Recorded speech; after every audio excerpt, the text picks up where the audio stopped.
Hi, this video is for guitar players. It's on our chord melody practice, and it's a response to a question from Kelvinson about one of my chord melody demos on YouTube. And I think in that video I was working with the 1 chord and the 2 chord because he asked about that. And I won't go through the whole concept here, but just so you know what we're talking about, in IFR, our objective is to be able to always harmonize any note we want. We want to be able to express any note we can imagine, accompanied by any chord we want. So we're not interested in licks and little patterns that only work in certain keys or in certain harmonic situations. What we want is total freedom. We want the same creative freedom that we have when we're soloing. And so we just want to explore, how would we do that? How can I play any note on my tonal map accompanied by any chord I want? And we just go through and explore all these situations. For example, in the 1 chord, I just want to make sure that any note that I would like to play, that I know how I can play that while also putting a note 1 in the bass and putting some other notes of the 1 chord in the middle in what we call the choir.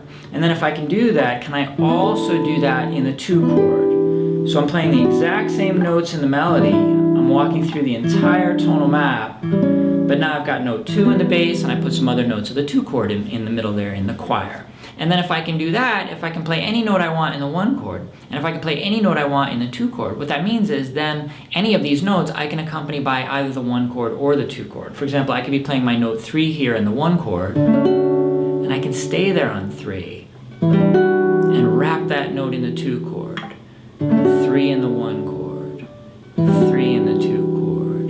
And if I can do that, then that means I can really go anywhere. I can go anywhere I want with the melody, and no matter where I am, I know that I've already figured out how I could wrap that note in the 1 chord or wrap that note in the 2 chord. I could start here on 3, but then maybe I'll go down to 2 in the 2 chord, maybe 1 in the 1 chord. I'll stay on 1 in the 2 chord, come down to 7 in the 1 chord, maybe stay on 7, 7, then I'll go down to 6 in the 2 chord, stay in 6 in the 1 chord, go up to 1, 2, 3, 4, 5, 6, 5. And so what Kelvinson's asking is, should I go through this process for all 7 chords of the major scale? Because it's a lot of content. If you think about it, even just 1 chord, learning to express any note of the melody, all 7 notes of the major scale, while simultaneously playing that chord underneath it, meaning that root note in the bass and some combination of those chord notes in the middle in the choir there, learning to do that and getting comfortable with that. Even after doing that, I've still only got it in one place on the fretboard, right? Because the tuning of the guitar is irregular. And what that means is that if I build that same system somewhere else on the fretboard, all the shapes are going to work out to be different. And in fact, some of the shapes that I learn in one position aren't even available to me in another position. They don't work out. And so this is really a long exploration. There's a lot of content to discover here. And so then I imagine doing that in the 2 chord, repeating that whole same process, and then I still have to go through the 3 chord and the 4 chord and so on. Then we get into mixed harmony. There are chords that use notes from outside the key of the music. That changes all the shapes of the chords, and it even changes the harmonic environment, changes those scale notes.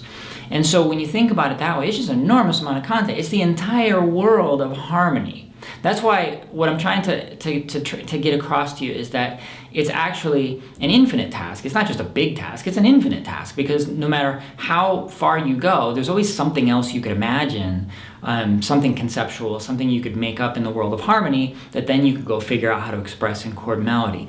But there's no reason why you have to take that like this big, long sequence of tasks that you must master and a bunch of homework. It's not like that at all. It's just our guitar practice. It's just having fun playing the guitar, and it's something that you can explore at your leisure. Every time you pick up the guitar, you can spend a few minutes combining the notes together, and that is your chord melody practice. And what I want to show you is how simple that can be.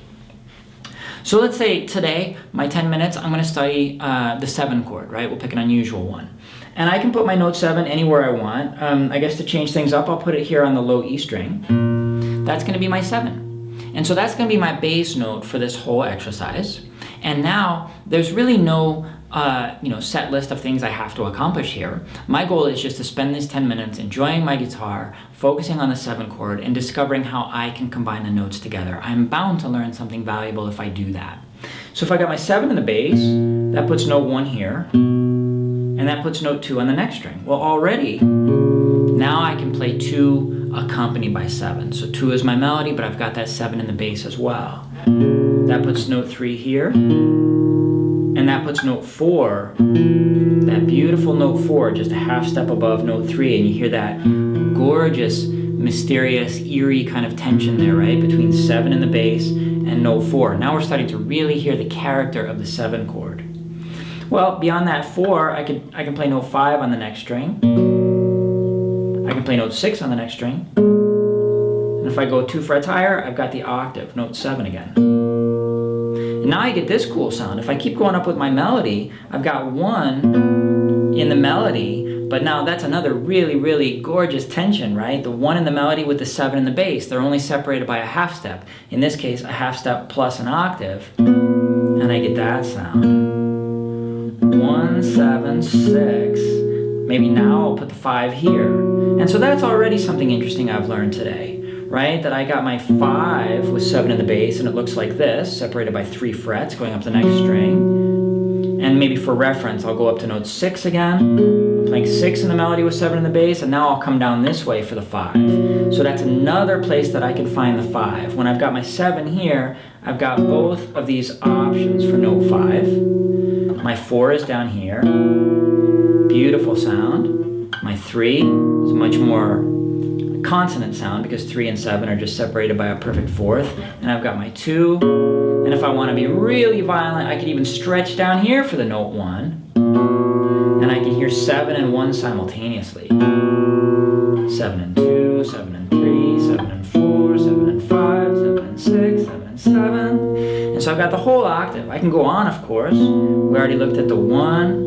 I can go up to this 2, but I've already got enough notes that I'm working with that now it starts to occur to me to see if I could fill that in a little bit. You know, are there other notes of the 7 chord that I could put in the middle there while I'm doing that? Well, what are the notes of the 7 chord? 7, 2, 4, and 6. 7, 2, 4, 6. So, all right, when I play my 7, we already did our 7 and 2, 7 and 3, 7 and 4.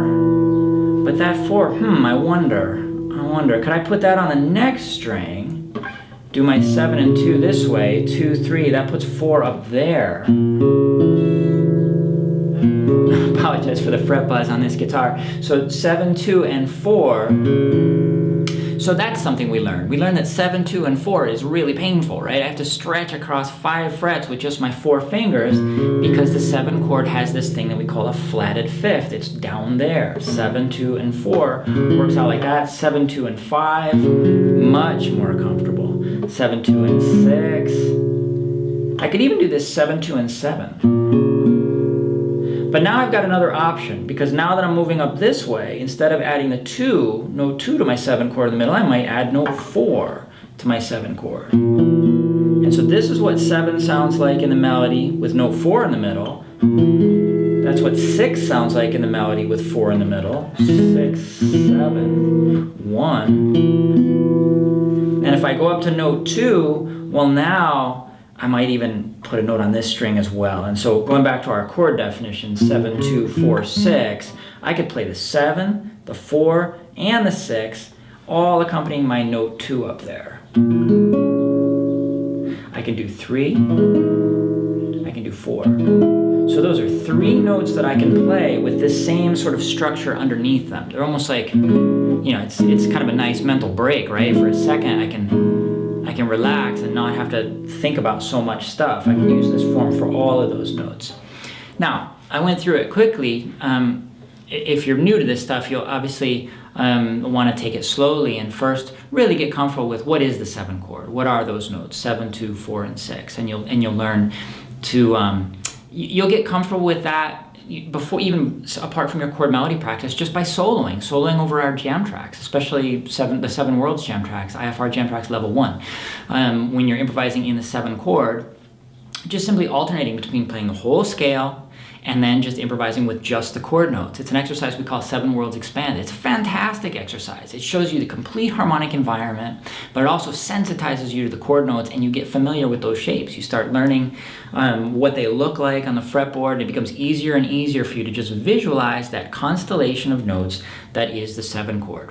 Once you've really got that, you've got that from your soloing, then it's going to be much easier for you to notice those same shapes and to use them in your chord melody practice. But what I'm trying to demonstrate here is really just that it's completely open-ended. It's not this, methodical, formal, rigid thing that you have to complete the entire major scale in 2 octaves and you must go through all 7 chords and you got all this homework that you have to do. It's just a way of playing with the sounds. It's a way of working with the sounds. And so my wish for you is that you'll be able to enjoy chord melody with no pressure on yourself and without any of that sense of hurry or obligation, and that you'll see it as just another way that you can build all these sounds on the fretboard and just play them simultaneously and explore them the same way you're exploring the melody notes when you're soloing. So that would be my response to Kelvinson's question is, yes, we're going to explore every chord we can think of, and we're going to learn to express any melody note we want in any one of those chords, but there's no reason why that practice should be stressful or should feel like work. It should just be a few minutes a day of enjoying combining all these beautiful sounds on the fretboard of your guitar.